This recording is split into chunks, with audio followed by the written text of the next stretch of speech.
Hello and welcome. Today we're going to be playing Craterscape, the biggest level in this game, second to the final level. Yo, we're jacked. Uh-huh. That's what I look like in real life. Yeah, I know.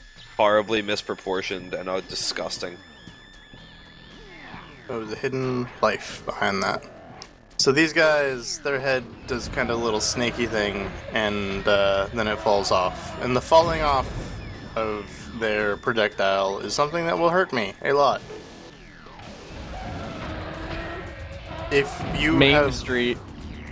If you suffer from vertigo, you may wish to close your eyes and listen to the sultry sound of us, because this entire level will not stop rocking.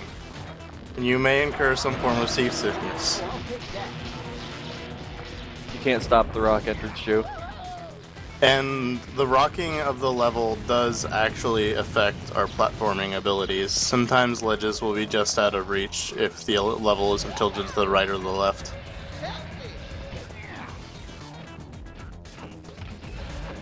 I want to say it was a design decision, but part of me just wants to think that they did it as a cheap hack because some platforms were just out of reach, but they already designed everything around it.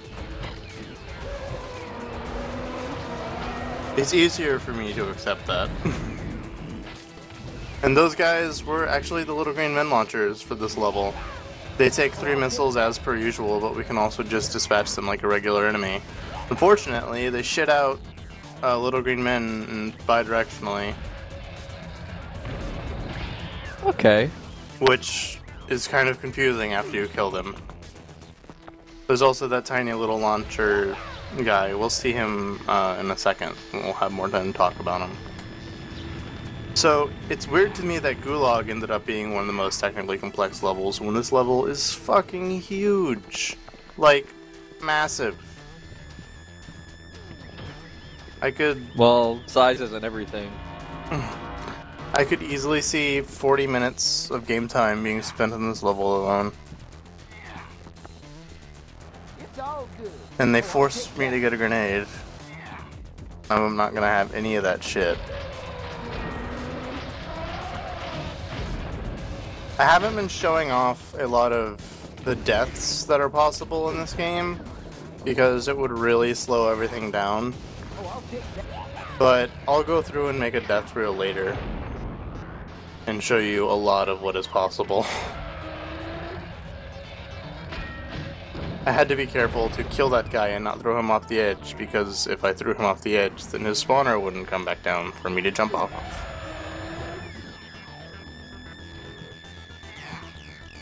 You haven't noticed I'm going for 99% of the gears. Look at all them gears. They sunk a lot of development time into this game. They were really proud of it. They wanted to take it to the screen in the same style that Nintendo was ramping up, mascot platformers, and then getting television shows with Mario Bros. Super Show and Sonic the Hedgehog having 3 shows. They wanted to take this shit straight to the screen, so they had this little Bible during development that was crammed full of universe-related information, and I'm gonna try my damnedest to get a hold of someone, see if I can get a peep. Wasn't all that shit over by the time the PlayStation came out, though? Yeah. Like the fucking Super Mario Bros. Super Show is like all based on Mario 3. Yeah. Like Super Mario World. They were really late to the party. This is kind of like when, I think, Battletoads? Well, let's see, did Battletoads air after, this shit? I don't know. I can't remember the timeline, I can't get it straight. Let's look at Wikipedia. Let's just put it this way, Streak Sharks was on air. I would have preferred whatever this game had to offer in form of universe shit, and that's a Karn back there, by the way, to Street Sharks.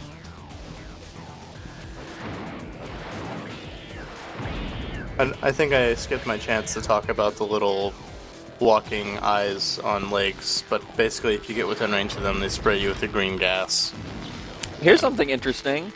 Hmm. Apparently Battletoads, the cartoon show, only had one episode. Yeah. Yeah, it had a pilot because it was awful. Yeah, it was 1992. Yeah. Yeah. That sounds about right for the time frame of this game.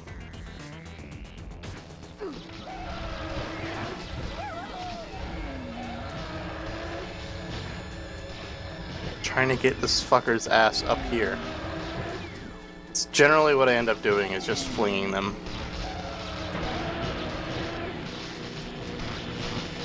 We have to get 3 guys through this Payne gate.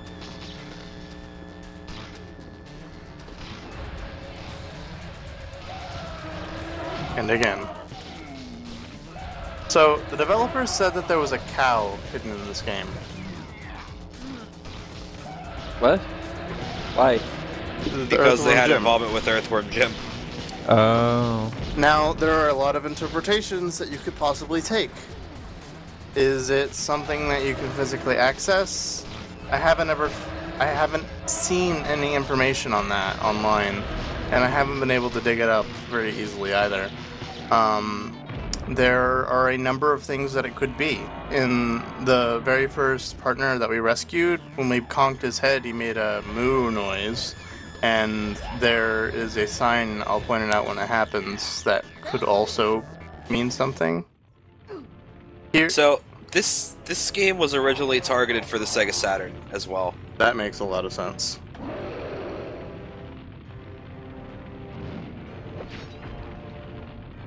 I'm sorry, I'm looking at previously spoken about design documentation right now.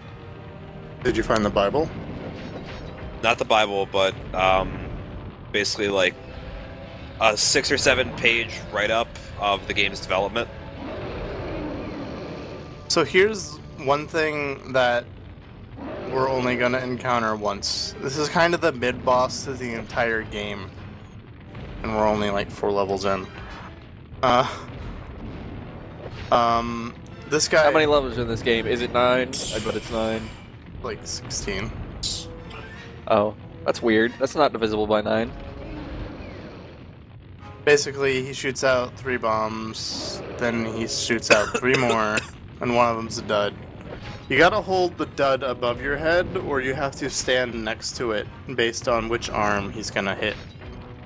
If it's his left arm, you could stand to the left of the bomb, and he'll strike it when he slams down.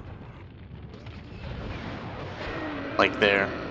Robot's got a migraine. Also, I shot off a missile to show that the homing missile doesn't just track on the X and Y, it also tracks on Z.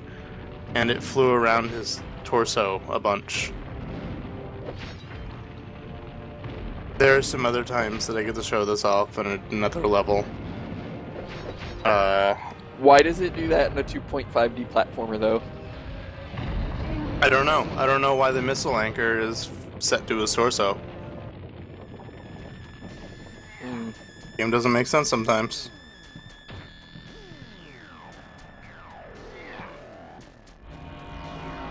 This game has a lot of points that look like they have secrets, but they're never there. Like, that one extra life that I got at the beginning, that set me up for a slew of disappointment later on. Because I thought I was pretty adept at this game, but... No, you suck. Fuck. Sorry. Shit! It's just... Even with a super special secret thing that you're not supposed to have, I can't really find anything interesting except for one point of interest. But that's for way later. These machines will gun down anything that comes into their presence. And then they think their job is done. And leave. Oh man, I shot this statue. Good job, team. Let's go have a beer. I'm gonna go tell Dad. This game's development was super interesting. Yeah. It used one of the game engine that they wound up making was very advanced for its time. It could handle a ridiculous amount of particles and models on screen without basically dying. Mm-hmm. It's funny because it doesn't look like it. I mean, yeah, it looks a little bit janky, but that's because they went for that Tex Avery cartoony look, you know? Well, yeah, that's because Tex Avery was involved.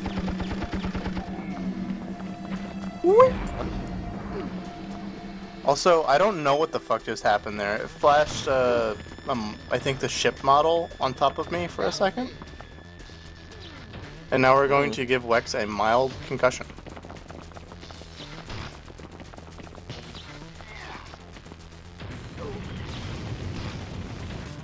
And again.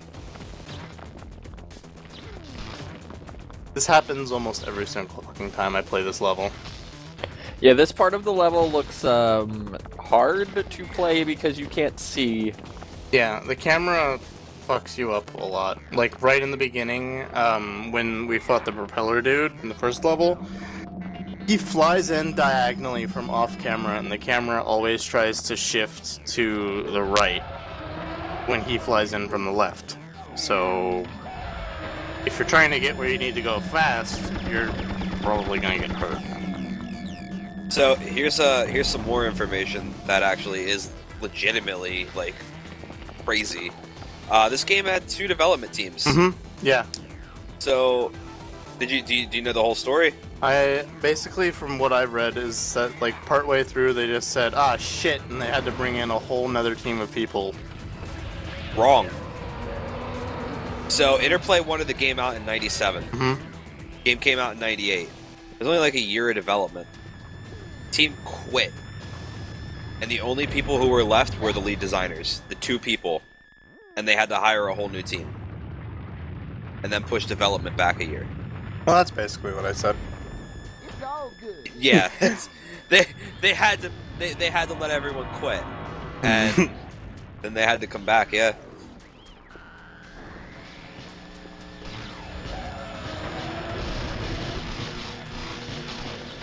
Oh man. Ha! You're gonna get murdered. Spooky.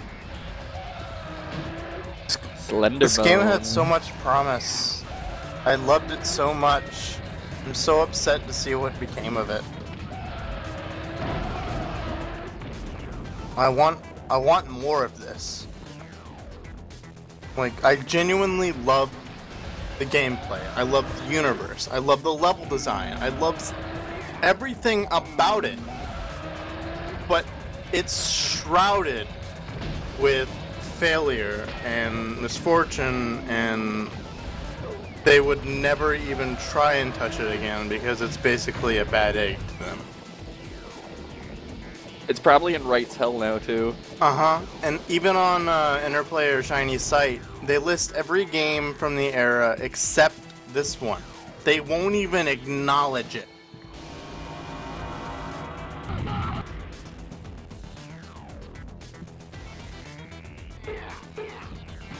I mean, Interplay has plenty of bad games they shouldn't acknowledge. Okay, that's interesting. The Wild 9 team actually did consist of 9 people.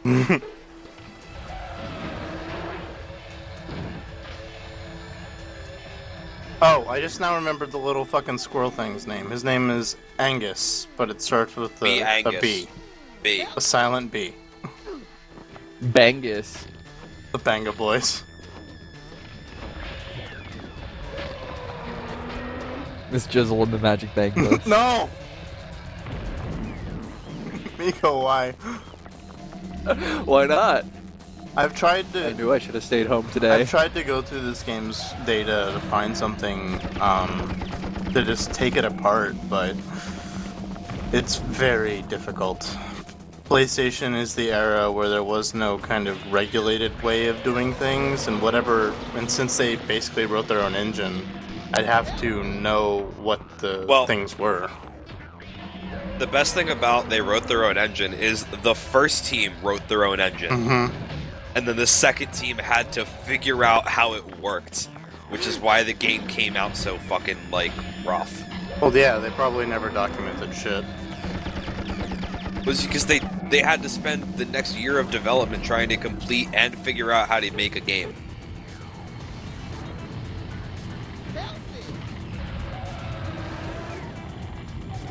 Like, that's a shitty deal. Like, hey, make a game in this engine you've never used before. And there's not even anyone left around to fucking ask questions. I've been in that situation so many times, and it makes me so upset as a programmer. I mean, with a decent language, like, oh, if it's just a fucking Java project, and sure, whatever, I can use static analysis. But when it's like a composite of 3 different languages all coming together on this integrated, like, the PlayStation was very unique in its architecture. So, like, shit all comes together, and I can't even imagine how they managed it. I don't even know how this game got out the door. Whoa, there's gears over there. Where you going? There's more shit over here. This part doesn't make sense, because there's a checkpoint to the left on the path that you're obviously supposed to go. And there's a checkpoint over here. You sure there's other shit over here? Because I'm not so sure. That was the checkpoint. This game supports dynamic checkpoints. If you get the checkpoint on the right, and the checkpoint on the left will be gone. And all progress that you've made for that point onward are saved. Unlike most games where it would be like a linear checkpoint, like, oh, you're supposed to get this one first and this one next, and if you get this one, then you have everything from before that.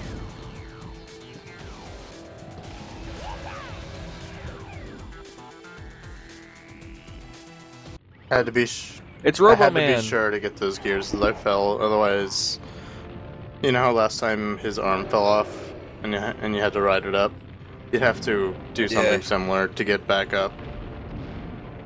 The gentleman who wrote this documentation I'm reading says the cow never made it in EntranceJew. That's weird, because on a Game Informer thing, they have, they said specifically that there was a cow in the game. There was intended to be a cow. Well, yeah, but on the Game Informer, it said post-mortem that there was.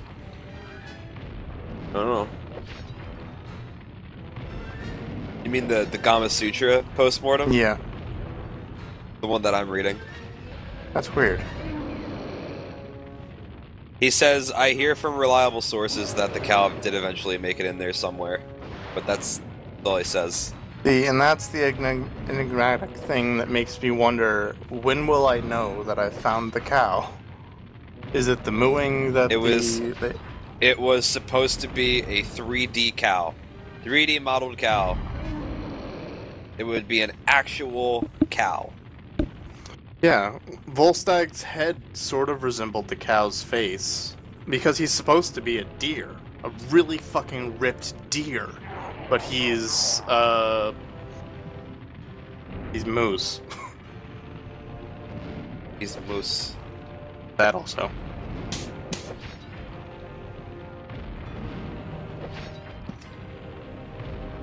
This guy's one extra attack is that he headbutts and he breathes the ooey goose juice. He always Ew. starts in the center when he starts breathing his breaths.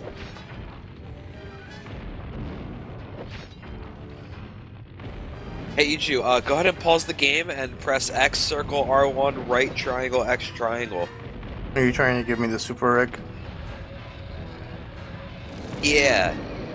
I'll talk more about that on the final level, where I will have the opportunity to show you.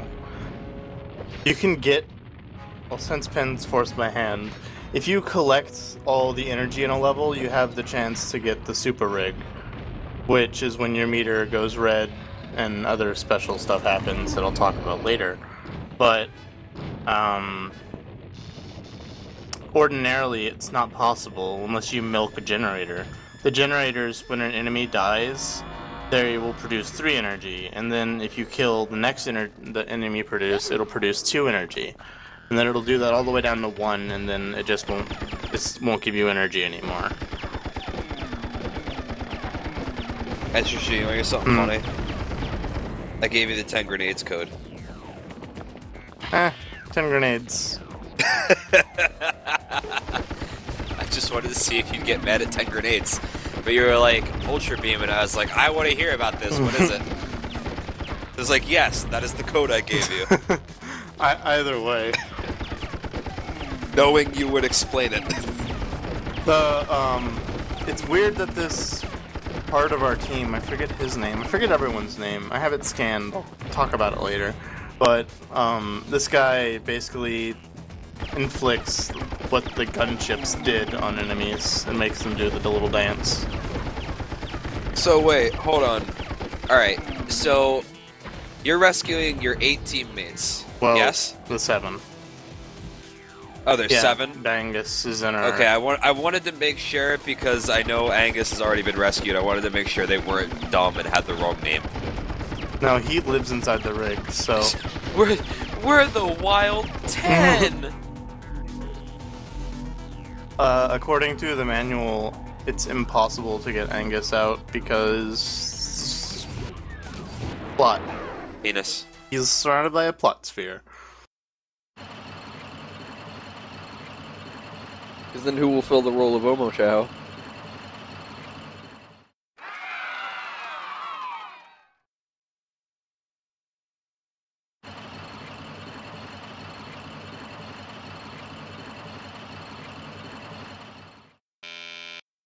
I'm never gonna fucking get that shit. We'll get it one day, nigga.